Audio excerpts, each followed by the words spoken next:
Good afternoon. How's everyone doing? Thanks for coming out. I know we have some newcomers. Everyone found this room okay in the campus? Sometimes a little difficult to navigate. But I'm really excited to have a longtime friend, and he's been part of Writers Institute programming maybe 3 times before this, Gilbert King. My name is Paul Grondahl. I'm the Opalka Endowed Director of the Writers Institute, and this is our informal craft talk. I would also invite you to come back at 7:30 p.m. at the CC West Auditorium for a different kind of conversation, a much longer, more formal introduction.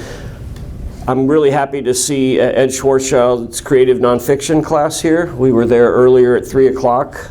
They have some amazing stories themselves. They're doing some great work, but they had some really interesting kind of craft process questions for Gil as well, which we'll get into. There's bio in the program. You know, he's a Pulitzer Prize winner for his 2013 book, Devil in the Grove, Thurgood Marshall, The Groveland Boys, and The Dawn of a New America. He's also published 2 previous books, but we're here today to really talk about this 9-part true crime narrative podcast called Bone Valley. I hope some of you have listened to it. We'll get into it. You'll have a lot of questions, but please welcome Gilbert King. Thanks, great to be back in Albany. You're from Schenectady, but we let you Schenectady folks over on this side of the city. Part of the Tri-City area. Yes, and you are a Niskayuna High School grad. Barely a grad, yes. But anyway, when you come back, because I know you don't live here now, does it seem different? I mean, this campus looks different every few years they build a new building. Does it feel different coming back? You know, the feeling's the same. I just feel like this is a timeless place to me, and like the neighborhoods that I grew up in, and it all seems to be the same. But yeah, this area is big, and there's some places up here in Saratoga that just seem completely foreign to me. Right. But this area, you know, pretty much the same. Great, so it's nice to have, I know we've got some of your family and friends here, which is really nice. Thanks for coming. But let's start the story of how you got onto Bone Valley is an amazing story. You're down talking at a conference of judges. Yeah. You're talking about your previous book, and all of a sudden this judge who thinks he's going to another event gives his business card. Tell us that story of how this all started. Yeah, so one of the things about, when you write about Florida a lot, which I do, and you write about the legal system, I get invited to a lot of legal conferences. And so it's kind of fun. It gets me around the whole state. I meet legal people from all over the state, from the Panhandle all the way down to Miami. And I got invited to do this judicial conference in Naples, Florida back in 2018. And, you know, it was like 300 judges. And there was this one particular judge. If you want, you can go in Sunday Times this Sunday. There's a big story about him and how he got involved with me. But I'll just tell you the story. He thought he was going to see the comedian Gilbert Gottfried, who was going to get a legal break. And he looked up. He's like, "Oh, who's this guy?" And he was looking for a seat near the exit so he could leave. But there was no seats left, so he had to sit up in front. And he started listening, and I was doing a pretty engaging talk with, about Devil in the Grove and, all of that whole story. And at the end, I was signing books for all the judges, and this one judge comes over to me with a business card. And he didn't want to sign book. He just dropped his business card, and I look at it, and I turn it over, and on the back it says Leo Schofield and a DOC prison number, and then it said in quotes, "Not just wrongfully convicted, he's an innocent man." I remember thinking, I know enough that judges are not supposed to be doing this. This is not, they have a judicial conduct thing that they're not supposed to be talking about active cases. And I remember looking at him, and he just kind of signaled to call him. And I was like, I don't know who this judge is, but that's a weird card to get, right? And so I went out to dinner that night with a bunch of public defenders from Florida. And I said, hey, this weird thing happened to me. This judge handed me a card with an inmate's name and said he's innocent. And they were like, what? Judges aren't supposed to do that. And they were passing it around, looking at it. And it got to this one judge at the very end who was from this particular county. And I remember he looked at the name and he just kind of looked up at me. He kind of like froze a little bit. And he goes, I know that case. You should call him. And that sort of told me, like, there's something going on here. And so I think I got back to Brooklyn, where I live, and I called him a couple days later. And he started telling me the whole story about Leo Schofield and his case, how he was convicted in 1989 of murdering his 18-year-old wife. And he'd always claimed that he was innocent. And now he's been in jail for over 30 years. And this judge was telling me this guy's innocent. And he's telling me, I know how he was railroaded. I can tell you exactly how they did it. And he's telling me this fascinating story, and I'm interested, but I'm writing a book at the time, and I have some other projects going on, and I had to say to him, I said, look, I started this book, I got to finish it. It might be a while before I can get back to this case. And I could feel his disappointment. He just kind of sighed, and it might be a couple of years before I can get back to this. And he's thinking, this guy's in prison, and you're saying I got a couple of years. And he said to me, do me a favor, just read the trial transcript. I'll email you the trial transcript, just read it. And I was like, partially to get him off the phone, but also partially because I wasn't going to break my word. I said I'd read it. And I started reading it a couple days later, and I'd read enough trial transcripts at this point to know how the legal system works in the criminal courts. And I had a moment where I was like, holy shit, this guy's innocent. I could tell. The testimony, the star witness's testimony, was being contradicted by their other witnesses constantly. You never see that in a trial. Usually a prosecutor can keep his story straight and keep his witnesses lined up. And they were all contradicting the star witness, saying she didn't see what she said she saw. So that was a red flag. And then I started going through, and that was even before the defense presented its case. And I remember getting to the end of that transcript the same way Judge Cupp said. And he said to me, look, I got to the end of that transcript, I closed that binder, I said, holy shit, this guy's innocent. And I had the exact same feeling. But being innocent is one thing. One of the things that was really interesting to me was that there was another suspect whose fingerprints were identified 17 years after Leo's conviction from being in the car that were never identified. And at this point, Judge Cupp said they were identified. They matched a man who was a murderer, who was in prison, who lived a mile away from the crime scene, and his fingerprints were found in this car, and he's in prison for another murder, and he's confessed. And I remember saying, well, why is Leo still in prison? And he says, that's your story. And so sure enough, I started doing more work. Now, believe me, I trust the judge. He's he has a good reputation, but there's also this skepticism, what's wrong here? This judge is telling me this. I don't know. I got to look for myself. And so I started getting all file requests, Freedom of Information Act, getting all the files, the police reports, everything I could get my hands on. And at the time, I had a researcher who I just hired to help me with my book, Kelsey. And I kind of put her on it because I was trying to finish up the other stuff just to get it out of the way. She knew more about the case than I did, and she's like, this guy's innocent. She knew it. She was 22 at the time. And she was reading all the police reports, and she became basically our fact checker and our keeper of the facts. She knew everything inside out. She just has that mind where she can remember every single name. And so she was actually further along than I was. And then we decided that in order to really pursue this, we really needed to go down to Florida and interview Leo Schofield. And so that's what we did. We set it up through the Department of Corrections, and Kelsey and I, who'd really never been inside a prison before, showed up to interview Leo Schofield. And at that point, we just thought we were working on a long article maybe. I didn't know what podcasts really were. I mean, I knew what they were, but I didn't see myself as a podcaster. So I went in there like I normally do, taking notes, having a tape recorder, and listening to this. And I remember after we came out, Kelsey said, this should be a podcast. This guy's an amazing storyteller. And at that point, it started to click, because I'm used to dealing with, pre-civil rights, 1940s, 1950s criminal justice. Everyone I'm dealing with is dead. But this is a case where almost everybody involved was still alive. And that's when the wheels started turning, maybe we should do an audio documentary. And that really started the whole process. So we're going to talk about the craft of a podcast versus long narrative nonfiction books. But part of my evening introduction, so I'll jump to it here, the response has been tremendous. It's been downloaded more than 6 million times.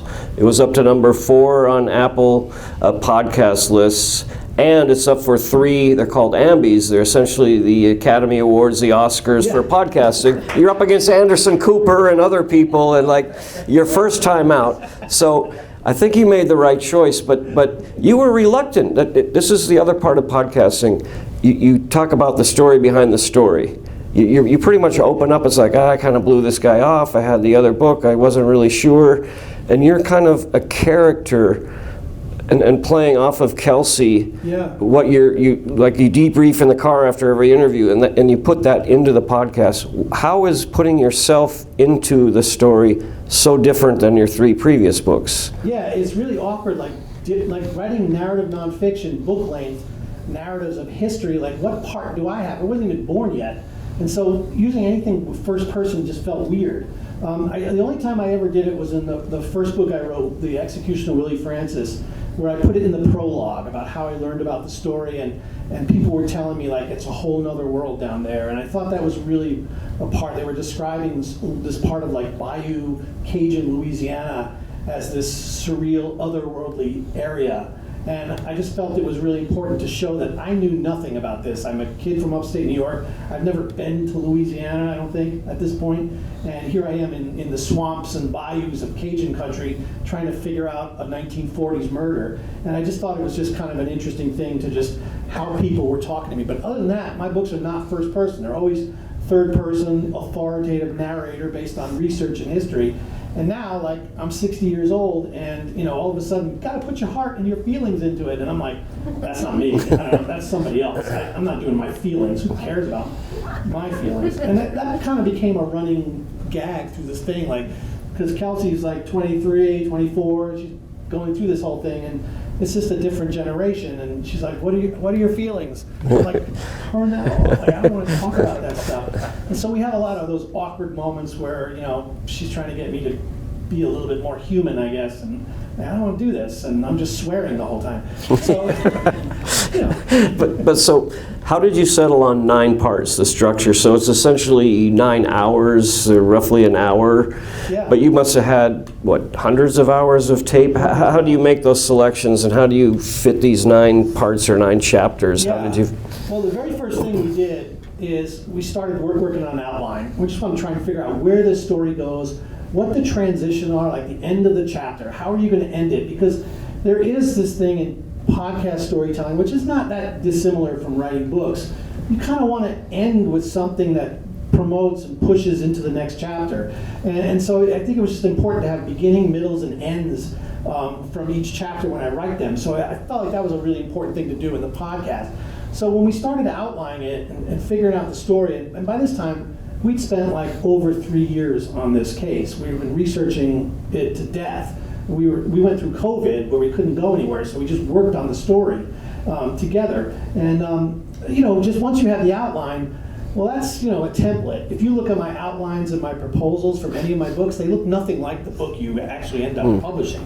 They change so much. So it was just a rough draft of an outline.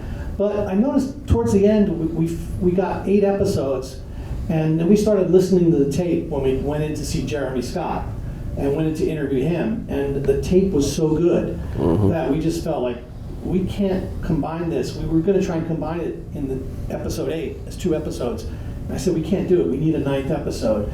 And the rules in podcasting, they're like, okay, you got 9 episodes then. It's not like, maybe in book publishing they might go, once you get past a certain page count, the book gets more expensive to do, and that lowers your profit margin, or a million different things. Or the longer a book goes, the less it sells. That's another thing to consider. So they kind of want tight packages, whereas podcasting is different. There's no rules. They can end up selling more advertising. I don't know how it works, but they gave me no resistance to the 9th episode. And let's talk about putting it together, because it's an auditory medium. Those recordings in the prison are the money quotes, the gold standard. And you mentioned in the class, like you write around the great tape you have. You also use Leo's original music beautifully throughout. You make space for that. But your books are probably 100,000 words, 120,000. Yeah, I'm sure this was under 10,000. Like, it's fewer words, right? But how did you, as a writer, how did you distill that and make it much shorter and write around the tape? Yeah, that's a master class, but you can do it in 3 seconds or 3 words. It really is a great discipline because it gets you to write tighter. So you really want to let the tape speak to the audience. Everything Leo says is much more interesting than the things I say. I can only provide basic story transitions to the next area. the things that people were interviewing, that's the real gold in the story. And so really it's just trying to get from point A to point B. So it's not the most elegant form of storytelling, in terms of sentences. We try to keep it really simple. I don't want language to become so distracting. But what can really be emphasized is the storytelling. You still feel the same things you do when you're reading a great book, I think. You can go through these moments where they just give you chills or make you cry or something like that, the same way you can be affected by a great book. And so that's what we were really trying to do, is just make this. Granted, the language is different, it's much sparser. Another thing doing a podcast teaches you to do, which I know now, and I'll tell everybody, it teaches you to be a better interviewer. Because one of the things, the first interviews I was doing, every time I talked to Leo, he'd say something, I'm like, yeah, that's right, and like, that's annoying as hell to the sound editor, right? They just, can you shut up? Just stop. And so what you end up doing is learning to be quiet and nodding. And I gotta tell you, having interviewed a lot of the people in this story, when you shut up and just stare at them, they just keep talking. And sometimes that's when the real good stuff happens, because people feel really awkward, and you don't say anything, and then they're like, oh, I didn't give them anything good, I better tell them this story. And they end up being really forthcoming. Or sometimes at the end you just say, you probably run into this all the time. That's it, I don't have any more questions. Is there anything you think I should know? And that's when the good stuff comes out. That's what I've learned. If they're talking, you let them keep talking. I don't care if it's hours or days, or you let them keep talking. But how did you connect with Lava for Good, this company?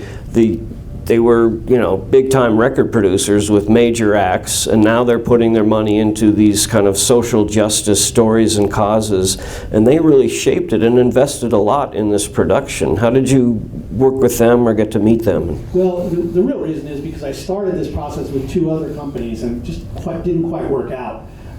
We just weren't on the same, I guess creative differences is the word, I guess, the phrase you guess you hear nowadays. But a lot of it, I even though I'm new to podcasting, I had direct ideas about what I wanted to do with this story. And I had really strong opinions about how I wanted to tell the story. And they didn't necessarily align with the other places. And so when that didn't work out, I was aware of who Jason Flom was, who was a really interesting guy. He dropped out of NYU, I think his junior year, and said, I want to work in the record business. And he went off and worked in the record business, became the CEO of Atlantic Records, Columbia Records, signed like Kid Rock, Lord, Katy Perry. Like, he was a very successful record executive. But his father was a lawyer in New York, and he just always had this interest. And so he was one of the founders of the Innocence Project. And now he's doing this podcast called Wrongful Convictions, where he interviews people who've been exonerated around the country from their crimes. And so I remember being a fan of his. I said, Jason, you got all these stories about people who are out of prison. How about doing a story about a guy who hasn't been exonerated yet, an innocent man in prison? And he said, let's do it. And it was the easiest deal I've ever had in my life. He gave me total freedom. He just put a great team together with me and said, tell the story. I've read your books. Tell the story you want to tell. And we're not going to be over you. This is how I work in the music business. I'm not hanging over my musicians. I'm letting them do what they do. And you can do that too. And it was the greatest alignment, just being with him, having that freedom. It gave me a team of producers, a young team. Everybody's in their 20s. They know so much more than I do about this kind of storytelling. But they were the guiding creative force. I have to admit that. I was the storytelling person. Kelsey and I were the storytelling people. But their contributions based on audio and the study that they had done added so much to this production, just knowing how to do sound design, knowing how to tell stories with tape instead of just me reading things. And this was a question that one of the students in Ed's class, but I want to repeat it, and then we'll open it up to the audience questions. Along the way, all the time you spent in prison with Leo, with Jeremy, all this research, was there ever a nagging doubt in your head that maybe this guy is just a great con artist, maybe he really is guilty? Did you ever doubt his innocence? There were times when I thought about it, and I said, if Leo misleads me, and I go back and I start doing research and I find out that he's lied to me, this story's over, the project is done. Because I can't afford to spend 40 years of my life on a project that's going to fall apart like that. And so as soon as I met him, the very first interview, it was absolutely glaringly honest and obvious that he was an innocent man. I already decided that he was from the research I'd done, but meeting him and hearing innocent people talk, I've spoken to a lot of people who have been exonerated, and they all have this same quality where they say, I'm innocent, I can't be convicted. Eventually the truth is going to come out and justice will prevail. And they have such faith in the criminal justice system, and there's this naivety that they have. And Leo had that too in the early on. Like, he just didn't think this was going to go wrong. They're all going to figure this out eventually. Everything's going to be right because I'm innocent. It has to be that way. He was just absolutely transparent. He's like, I'm an open book. Look into anything. There's no question that's off limits. I'll tell you everything. I'll be honest. And to this day, I've never caught him in one little thing that didn't make sense to me or was the truth. He's just a completely honest man, and that was just absolutely convincing to me. And we will throw it open to questions after this, but we have a family member of Leo's who came from Vermont? Burlington, Mass. Burlington, Mass. Now, Yeah. So we'll let him also ask a question. But what's happening now? Talk about the petition. You and Kelsey and Judge Cupp. That New York Times story, he quit his job to devote himself to getting Leo out. Right. And his comfortable job as a judge. And is this taking off? Is the petition campaign bringing pressure? Because the politics of Florida is going to be difficult to get him out, right? Very difficult environment right now, but I have to tell you, I have, yes, Judge Cupp, the first man that handed me the business card, he was my consultant throughout. Like, whenever I had a question, he could guide me through things, or he said, I know who to send you to. He was very helpful throughout. And then it got to the point where the podcast came out, and I think he felt like he wasn't useful anymore. And he cares about Leo more than anybody else I know, except for Dave and his family, obviously. And he just said, I'm going to do it. And he retired and handed in his resignation, wrote a letter to Governor DeSantis, and quit to go back to being Leo's lawyer. It's kind of unprecedented, to be honest with you. He could have stayed on for 8 more years. He left a lot of money out there for his retirement. He came back. This petition is growing. I think we got over 16,000 signatures. It's going to explode fairly soon when we start really pushing it as we get closer to parole, getting a lot of Jason's celebrity friends to start getting the word out and making those numbers skyrocket, which we're going to be doing at some point soon. Leo is probably up for parole. Well, he's up for parole this spring. He'll probably have a parole hearing in April, maybe May. And that's going to be an event. We're going to have a lot of people there. The media is going to cover that. I think there's going to be hundreds and hundreds of people that show up at the courthouse demanding that Leo be set free. And we'll see if the state attorney's office, the district attorney, as you know him here, really wants to go through it and stand up there and say Leo deserves to spend the rest of his life in prison because he refuses to apologize for killing his wife. And Leo said, I can't plead guilty to something I didn't do. That's the one thing I can't do. So he's served his minimum time in prison. He's been in prison 35 years. He got sentenced to 25 to life. Once you get 25 years in the system, you're eligible for parole. His disciplinary record is spotless. He's an absolute leader in the prison. He runs the God Behind Bars program. He's an inspiration to everybody there. The warden loves him. Everybody loves him. You have to see it to believe it. He doesn't belong in that prison, obviously. And so hopefully his last weeks behind bars are going to be over soon. So that's great. Who has a question for Gil? Yes. I just want to know if the podcast will continue as we would get more episodes as the case proceeds. Yeah, we have special, what we call bonus episodes. So we finished the story, but obviously Leo's story didn't end. So a couple weeks ago, we released a story about Judge Cupp resigning. And so he was going to the prison to tell Leo that he was going to resign, and he was asking for Leo's blessing to come back and be his attorney. And we said, oh, we should be there for that. So we drove him out to the prison, and we hung outside the prison. And, it was really interesting because we had, like, corrections officers coming up to us. And, if you listen to this episode, just turn off.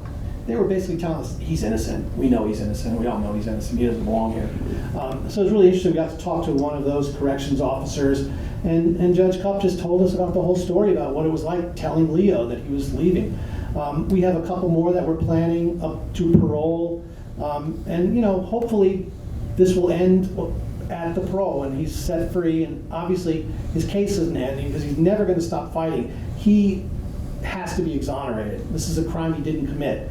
So if he gets paroled, he's still considered a convicted murderer in the eyes of the state of Florida. And I can tell you, it's possible that this can be fixed.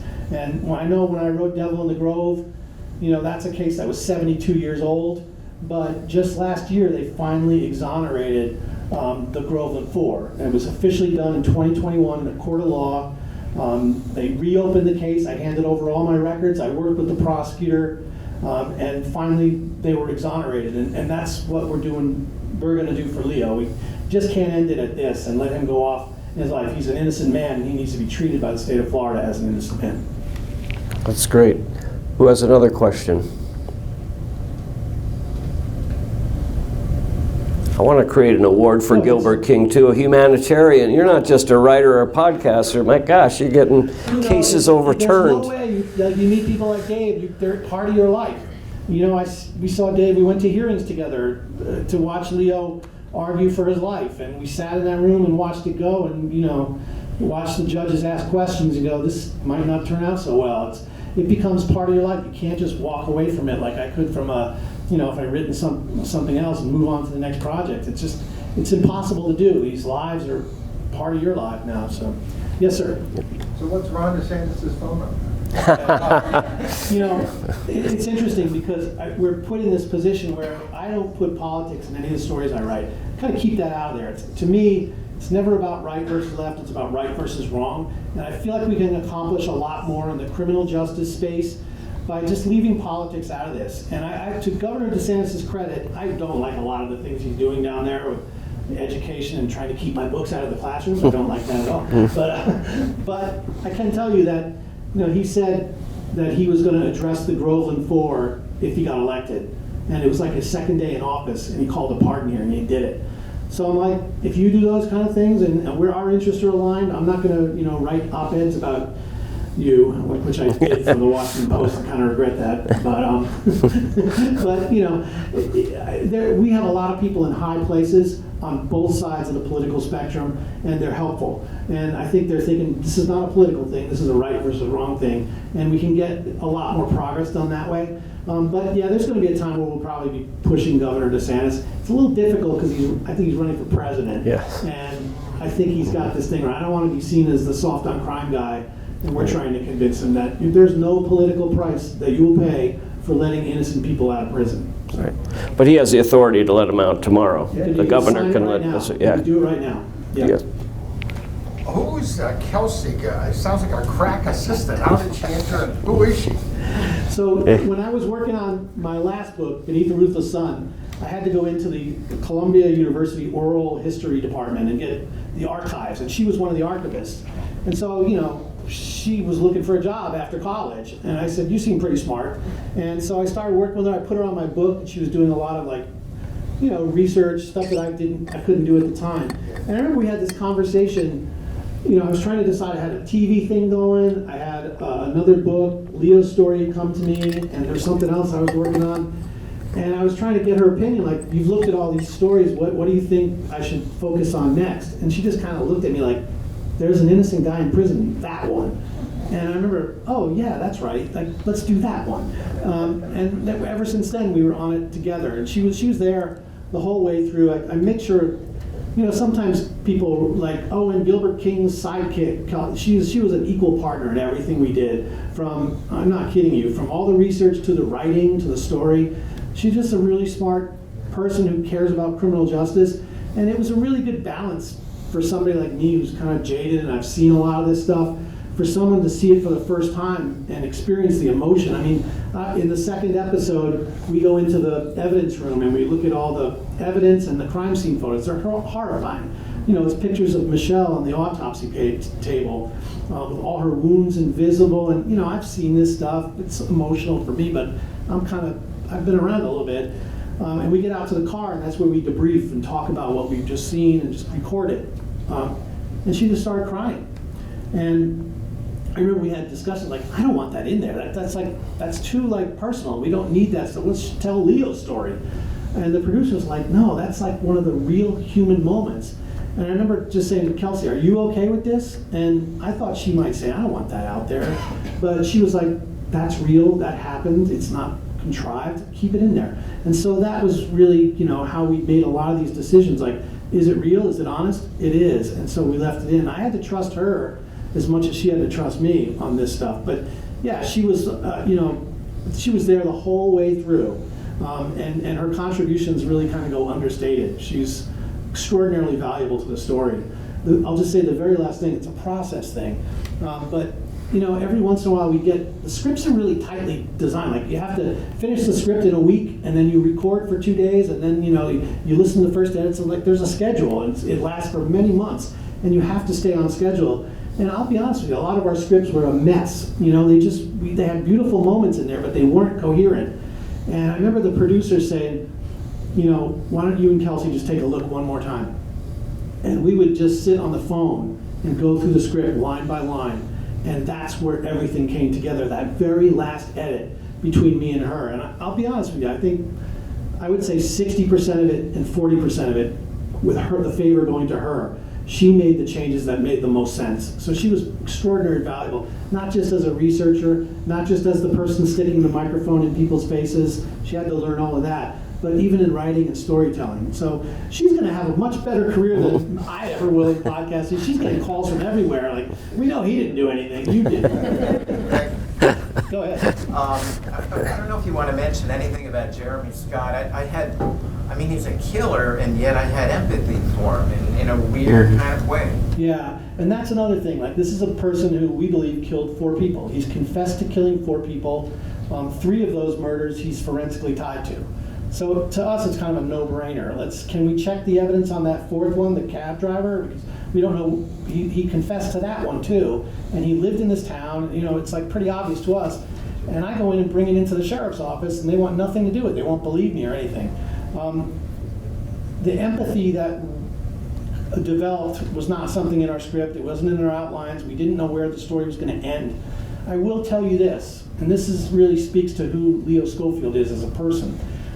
All the empathy that is in this story, we were taking Leo's lead. Leo was the only one in this story who had any empathy for Jeremy. And as part of his story, when he talks about, at one point, they're going to a hearing, a criminal hearing, and he has to meet Jeremy for the first time in that courtroom. We see each other. And there's a moment where they're under the tunnel in the jail going to the courtroom. And Leo was not handcuffed. He's the 33rd person on the string. And they were about to bring Jeremy Scott up and handcuff him to Leo. And Leo has this moment like, you cannot cross that line. This is the murder of my wife. And if your stupidity is going to put him on a line, like, I'm going to go after him.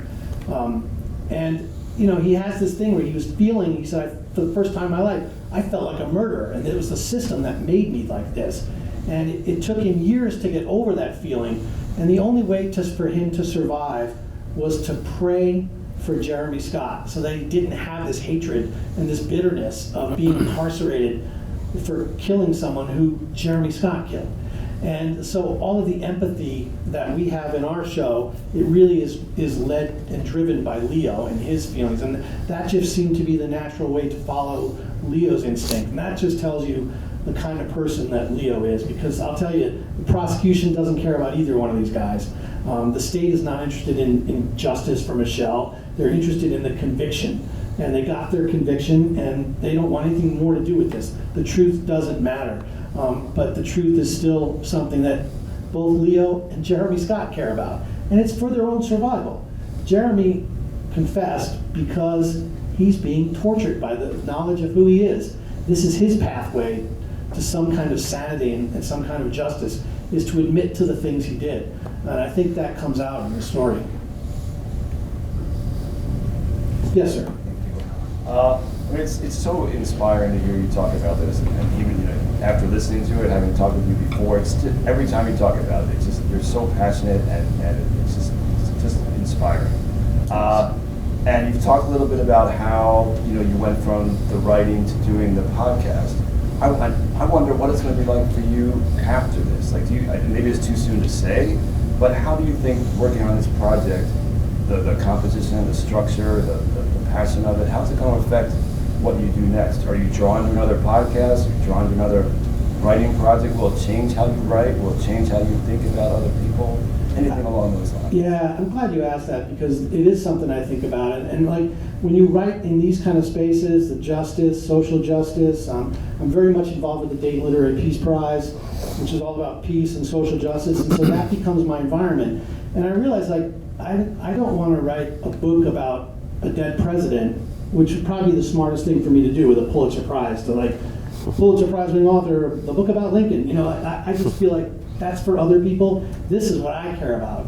I want to be around people who care to change things and to use a platform for some kind of good. I mean, I know that sounds really altruistic. It kind of is, but like, I just want to be involved in these living stories where I get to meet people like Dave, who's like, I want my son out of prison. And I just want to be a part of that. And if I have this platform and this voice that I can do, that I can use to affect some kind of positive, like it means something to me. So it affects the projects I want to get involved in. And so, you know, I'm looking at other stories. I'm obviously getting a lot of requests to do a follow-up to Bone Valley, right? But, you know, the stories I select, I'm very selective about them. It can't just be about the murder of an 18-year-old white girl. And, like, that's not what I'm interested in doing. This is not a story about, you know, a crime story about a missing 18-year-old girl whose body is found. It's really a story about the criminal justice process and what that really looks like. And, you know, the lengths that a prosecutor's office will go to convict an innocent man and maintain that conviction. And those are the areas that are the most challenging. And to me, it's like I'm 60 years old. How many more books do I have left in my life? Not that many. Make it count. Make it count for something. And so that does affect my decisions. And, you know, I'll just tell you, this book that I was working on, I had a fellowship at the Coleman Center at the New York Public Library. It was a nonfiction story that took place in the 40s about a lynching. And these black reporters who were determined to solve it because the FBI can't. And these young black reporters go down and solve these lynchings. And it was in 1946, and I just found it fascinating. One of the characters was like a 6-foot-tall woman who looked like Beyonce. She was the fashion editor at the Pittsburgh Courier, which is the black newspaper at the time. And she's like, I don't want to do fashion anymore. I want to go down there and work on lynching cases and civil rights cases. Devil in the Grove. Yeah, have her like in Devil in the Grove, like a one page where she meets Thurgood Marshall. And I started researching, this woman is absolutely fascinating. And then I found out her nickname was the lynching editor. She would go down south by herself a lot and solve these lynchings. And she hasn't been written about. And so I've been working on a story about her, but I can't make it work in nonfiction because she didn't leave any records behind or any correspondence, nothing from those days, and I can't make the connections that I usually have in my books. So I decided I'm going to write a novel about it. So, like at this point, I don't really care. I didn't know how to do a podcast either. To me, it's all storytelling. It's just a different platform. So this next project, once I get around to it, it's going to be a novel. It'll be very similar to my nonfiction books, but it should be easier because instead of like going through those research things, right? I got to go back to Florida for 3 weeks and go through records. Now I just get to make it all up. Yes, right there. What are the economics of podcasting compared to writing a book? You know, This is an expensive project. it is. I mean, I think that's why you see a lot of podcasts that get done so quickly because the economic model is not there. There's been a lot of talk in the podcasting business. Like there was a really good company called APM out of Minnesota, and they did a story called In the Dark. And their second season was about this case, Curtis Flowers, where he'd been tried 6 times for the same murder, and it just kept getting either acquitted or getting convicted and overturned, or just constantly. And so they went down and investigated that, and they did like a couple of years of work in Mississippi figuring out the crime, and I just thought that was one of my favorite podcasts. I really liked that. They just went out of business, and it was probably one of the most successful podcasts. I think they had something like, by the end of it, 60-something million downloads on this thing, and they went out of business. And the reason they went out of business is because they couldn't find a way they didn't want to run commercials. And I remember thinking, like, the New York Times has ads. You can figure a way around this. It's not like be so snooty that you will not take advertising. And so now people sort of accept the fact that you're going to listen to a podcast, there's going to be ad breaks in there. And people are just kind of used to that. And so it's gotten also a lot more competitive. I I think that from what I understand in the business, everybody wants to do the kind of stuff that we did for Bone Valley, but they want it done in like 4 or 5 months. And you can't do it. It took us years to do this. You can't get to the kind of depth of the investigation and the quality of just the reporting without doing it for a long time. So it remains to be seen. I don't think there's the money out there for most people, but from what I understand, what I'm hearing from, like, I'm hearing from everybody, like, what's your next thing? Can we bid on it? We want it now too. And so now they're coming to us with a similar thing like a book publishing, where maybe there's an auction, or maybe there's a bidding war, maybe who wants Gilbert King's next podcast, that kind of thing. And so that part of it's gotten a little closer to publishing, where you get an advance and a budget to go out and produce this. But I don't think it's a common thing in this long form narrative process. I don't think it's common, and I don't even know what the money looks like with the advertising yet, because we haven't even gotten to that part. I think in April we'll find out, how many people really downloaded the first segment or quarter, whatever they call it, and find out what that looks like. But I was told, don't get into podcasting for money, and I kind of expected. This has been a passion thing for me the whole time. I knew that I just needed to tell the story. It was very personal to me. So who knows how it'll pan out. I can also tell you there's a lot of movie and television interest, so if that happens, it might be a situation where I might see some money on the back end, which I didn't really see in the front end. Go ahead. So they weren't financing this, you were financing. I was, because the deals kept falling apart for me early on, and finally when I went to Jason and said, here it is, he got it, then they started to pay me, But yeah, for the longest time, I was working on this by myself with Kelsey, and we were scrapping to get by, and I was scheduling all my Florida talks so that I could go down and do research trips. I'd go down to speak to judges, and then we'd rush over to Polk County, drive out to the farms and interview people, and yeah, but I loved it. Yeah, right back there. Yep. Yes, sir. If you have any opinion or theory about why the Florida legal system has been so reluctant to let this guy go. Yeah, that's a great question. The answer is the same guy that prosecuted Leo Schofield and put him in prison is the same guy that prosecuted Jeremy Scott for another murder. So when all of a sudden this evidence came back linking Jeremy Scott to the murder of Michelle Schofield, the guy in charge of the investigation is the guy that would have to overturn his previous And so what that does to you in an office like a prosecutor's office, there's a hierarchy. You're trying to work yourself up. He's the chief homicide prosecutor. He might want to be state attorney someday. He might want to be a judge someday. You don't want these wrongful convictions coming back on your record. And so it's not supposed to be like this. A prosecutor is supposed to seek justice, not wins in court. But with ego and careers and politics, a lot of times you see exactly that. I'll just tell you about Florida. I put this in the podcast, but it's a fact that's kind of staggering to me. Since the US Supreme Court reinstated the death penalty in the United States, it was in the mid-70s, Florida has executed 99 death row inmates. In that same time period, they've also fully exonerated 30 people on death row. That means for every 3 people the state of Florida has executed, 1 has been found to be completely innocent from DNA and exonerated and released from prison. That's a horrific success rate. And that's only death penalty cases.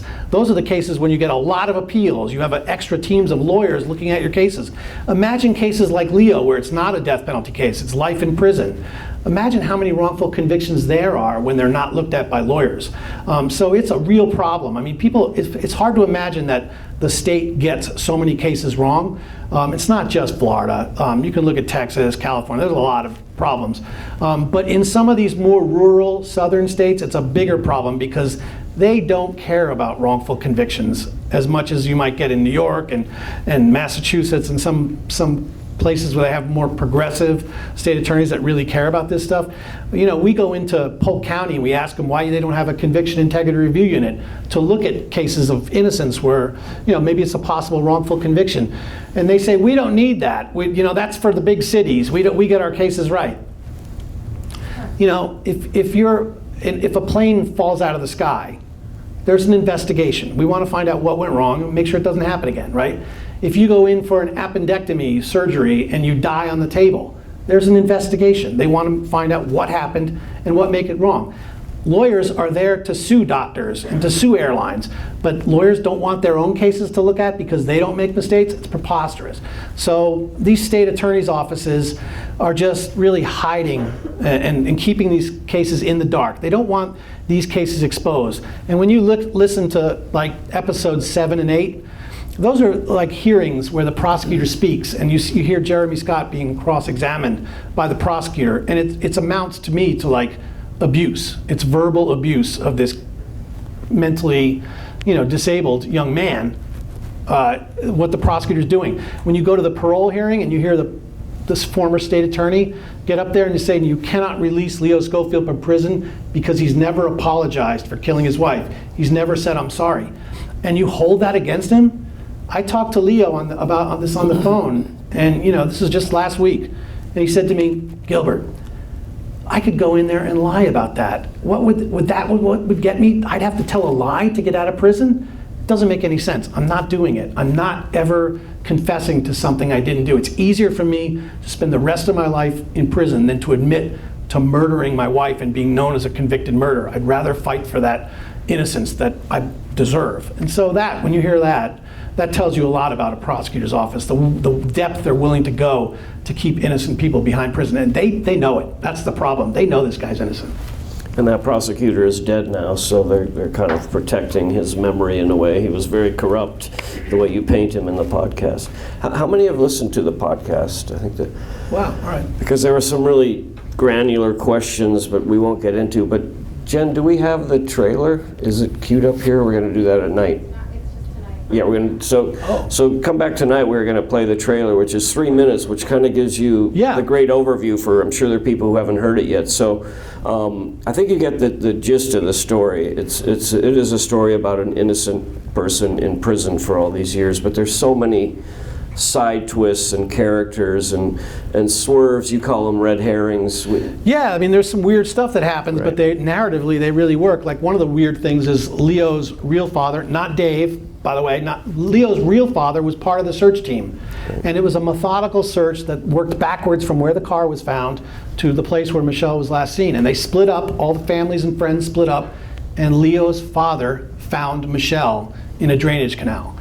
And he was an eccentric, strange guy, and after he found the body, he said, God led me to her. It's kind of like saying, God helped me find my car keys in a lot of ways, right? It's you can't prove it, you can't call God to the witness stand, right? So, but what he said got twisted by the state, and the state made it sound like he woke up in the middle of the night, knew where Michelle's body was, and went out there and found her. That's not what happened. He made this story up afterwards. He also said she was floating face up and smiling when he found her, which is not accurate. She was floating face down. He was saying things to sort of make people feel better in this traumatic thing, like, don't worry, she looked peaceful, that kind of thing. That's what he said. But the state just twisted it and made it sound like a vision from God. He knew exactly where the body was. That's fishy. Well, charge him then, because there's no evidence connecting him to the body either. And so it's just, there's all these kind of red herrings that happen. The prosecution has the murder taking place in this small single trailer. They did not find a drop of blood. They've got a woman, a neighbor, who seems a little kooky, who claims she saw him carrying something heavy and bulky out of the trailer, and all that you blow holes in, but that was their case. I mean, the trailer and the neighbor's testimony seemed to be their case. Right, it was a completely circumstantial case, which meant they had no witness to the murder and no direct physical evidence tying Leo to the crime. But they had a wacky neighbor from across the street who said she saw Leo carrying something heavy out and putting it in the Mazda the night Michelle disappeared. Well, that's what she gave to police, and that was the one piece of evidence that forced the prosecution to go forward. But come to find out, when you read in the trial transcript, her own sister-in-law, who lived, really the trailer right next to her, she was very clear about what she said. She said, yes, we did see Leo carry something heavy out, but that was like a week or two before. She says, I know this because I didn't work that night. We didn't have that conversation the night Michelle disappeared. And sure enough, when the detective showed up and asked her about this, she said the same thing, like, we didn't see anything that night. And so it got twisted by the state again. And so this is the witness that they have, and then they have the wacky father who finds the body.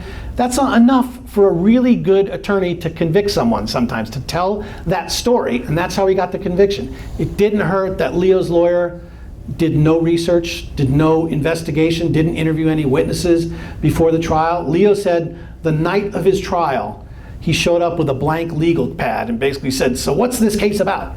This is how prepared he was. So there's all these things working against Leo and working for the benefit of the state. Yes? Is there ever an appeal based on ineffective assistance of counsel? Yes, and to Leo's lawyer's great credit, he fell on his sword and said, I provided ineffective counsel. I didn't know all the rules of evidence.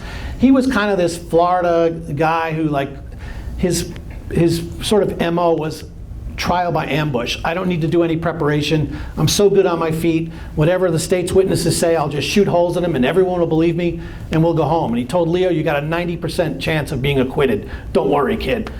So they didn't call a lot of witnesses, character witnesses. He just didn't do any of the work. It's just a bad, tragic system. And yeah. Maybe time for one more question, and yes.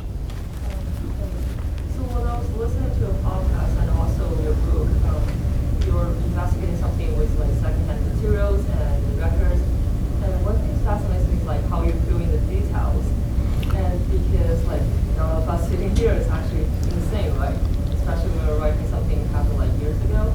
I was just wondering how and when you decide like this is a place I should be inserting in the details, like even so that when you're writing about books, talking about how Marshall was carrying himself, like how he entered the room, how he into the courtroom, but like the readers and even the writer himself, presumably were not really there. Yeah. You know, that's the great thing about Florida has what's called the Sunshine Law. And it's why I don't want to work in any other state, because they preserve all their records, and by law they have to turn over every single city, municipal, state record. And what's really great, I'll just give you an example of Devil in the Grove. A lot of times I find these horrific cases of, involving race, wrongful convictions, and lynchings or, death penalty. Once lynching started to disappear from the American landscape in like the 1940s, you saw the same kind of things that you would be lynched for, which is like, whistling at a white woman if you were a young black man, or, something like that, or false accusations of rape. That lynchings kind of disappeared and became intolerable to the American public. And so that's when you saw the birth of the electric chair really take over. So these same kind of perceived societal crimes became death penalty offenses, especially in the Jim Crow South. So many of these cases I see, but they didn't have representation. And if they don't have representation, there's not likely going to be a legal record. One of the worst things that I can see in terms of American legal jurisprudence is that in the 1940s, if you couldn't afford a lawyer, they wouldn't be appointed to you throughout. So that meant like you would not get a transcript because you couldn't afford a transcript. So if you got convicted of sexually assaulting a white woman and sentenced to the electric chair, the record of your case is about a paragraph long, written by a court clerk. And that court clerk knows how to write a paragraph summary of your case that's indisputable. So there's no possibility of appeal. When I go back and look at the cases, I look for the ones that Thurgood Marshall and lawyers represented, because they interview everybody. They set thousands and thousands of pages of interviews with witnesses. And one of the greatest things as a writer is to get your hands on these interviews with a person who has nearly been lynched or is being accused of this crime. And they tell their story in first person for like 7 or 8 pages. And it just creates these for me to tell a story using exact quotes. And then I came upon the tree and I saw 4 men under there and they pulled their guns. And they pulled me to the tree. And you're hearing all this, and it's very visceral and very visual in a sense. One of the stories I wrote about for the execution of Willie Francis, my first book, well, Willie Francis survived his own execution. And he wasn't like brain damaged, he was just, he had some heart palpitation issues, but not enough to kill him. He was actually able to write a newsletter later to raise money where he described the whole process of walking to the electric chair, being strapped in, having the hood go over your head, hearing the sheriff say, say your final words, Willie, and then pulling the switch. He survived it, so he could recount that in first person.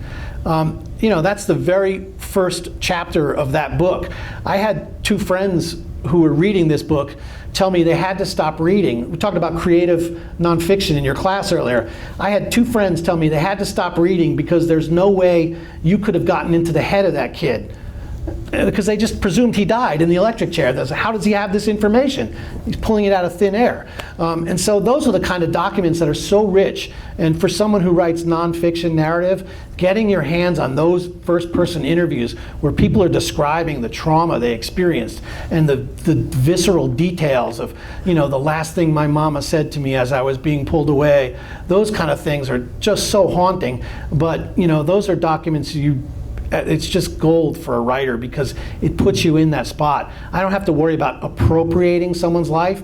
I'm just using the quotes from what they said and how they felt at that moment. And as a writer, you can stand back from that and just, this is your story, you're telling it. I don't have to be the narrator. It's all right there in these documents and these interviews. They're really precious to get your hands on these things.